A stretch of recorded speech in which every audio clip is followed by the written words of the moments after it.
আসসালামু আলাইকুম রহমতুল্লাহ বারাকাতুহু। ট্রাস্ট অটোমেশন টেকনোলজির পক্ষ থেকে সবাইকে স্বাগতম। আজকে আমরা কীভাবে এলএস এর ওয়ারিং করতে হয় সেই জিনিসটা আমরা দেখাবো প্রথমত। তারপর আমরা সেটিং দেখাবো কীভাবে করতে হয়। এটার জন্য আমার এই এলএস পিএলসিটা অবশ্যই 440 ভোল্টের, যার কারণে আমাকে একটা ট্রান্সফরমারের মাধ্যমে 220 ভোল্টেজ দিলাম ইনপুটে, আর আউটপুটে আমরা 440 ভোল্ট পাওয়ার পর আমরা 440 ভোল্ট বিএফডির ইনপুটে দেওয়া হলো। এর পরবর্তীতে আমরা তিনটা এখান থেকে রেড ইয়েলো ব্লু তিনটা মোটরের টার্মিনালে গেল।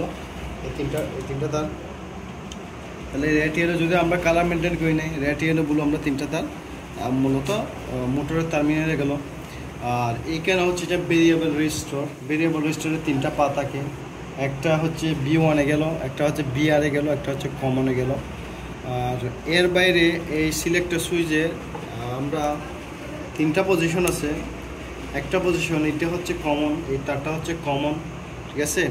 এই কমনটার সাথে যদি আমরা কমনের এইটার সাথে এটা লাগাই তাহলে একদিকে ঘুরবে, অথবা এই কমনটা যদি এটার সাথে লাগাই অন্যদিকে ঘুরবে। তাহলে এই দুইটা তার কোথায় গেল দেখেন, এই দুইটা তার অবশ্যই P1 P2। তার মানে কমনের সাথে যদি আমি P1 শর্ট করি একদিকে ঘুরবে, ফরওয়ার্ডে ঘুরবে, আর কমনের সাথে যদি আমি P2 শর্ট করি তাহলে অন্যদিকে ঘুরবে, উল্টা ঘুরবে কথা দিতে গেলে।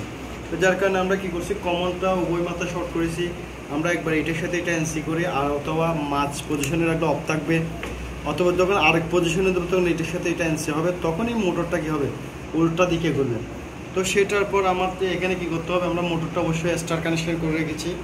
আর অপর মাথা আমরা কি করছি, তিনটা টার্মিনাল 3 ফেজ থেকে দিছি, বিএফডি আউটপুট থেকে দিছি। এখন বিএফডির সবচেয়ে সুবিধা হচ্ছে যে বিএফডি দিয়ে আমরা DOL, star delta, forward reverse, star delta reverse forward সব কিছু করতে পারি। যার কারণে আমরা যেমন আমরা এখানে আমি যদি এটার মোটরটার স্টার ডেল্টা, ফরওয়ার্ড রিভার্স এগুলো করতাম তাহলে আমার অনেকগুলো এমসি ইউজ হইতো, আমার স্টার ডেল্টা রিভার্স ফরওয়ার্ড করলে অনেকগুলো টাইম আর সব কিছু ইউজ হইতো। সেই ক্ষেত্রে এই বিএফডির সবচেয়ে সুবিধা হচ্ছে আপনার এখানে অ্যাক্সেলারেশন টাইম আছে, ডিএক্সেলারেশন টাইম আছে, অথবা ফুল স্পিডের জন্য একটা টাইম আছে, ফুল স্পিড উঠতে অথবা স্লো মোশন হইতে একটা টাইম আছে। তাহলে এগুলো অ্যাক্সেলারেশন ডিএক্সেলারেশনের মাধ্যমে এখানে বিভিন্ন সেটিংয়ের মাধ্যমে ফরওয়ার্ড রিভার্স করতে পারি, অথবা ডল করতে পারি, স্টার্টারটা রিভার্স ফরওয়ার্ড করতে পারি, অটো স্টার্টারটা অটো রিভার্স ফরওয়ার্ড করতে পারি। তো সব প্রসেস এখানে আমার করার সিস্টেম আছে, যার কারণে আমরা কী করতে পারি, এই বিএফডি দিয়ে আমরা সহজ পদ্ধতিতে আমরা পিএলসি বাদ দিয়ে অথবা আরএলসি ম্যানুয়াল কন্ট্রোলিং বাদ দিয়ে আমরা কী করতে পারি, সেটিং করতে পারি।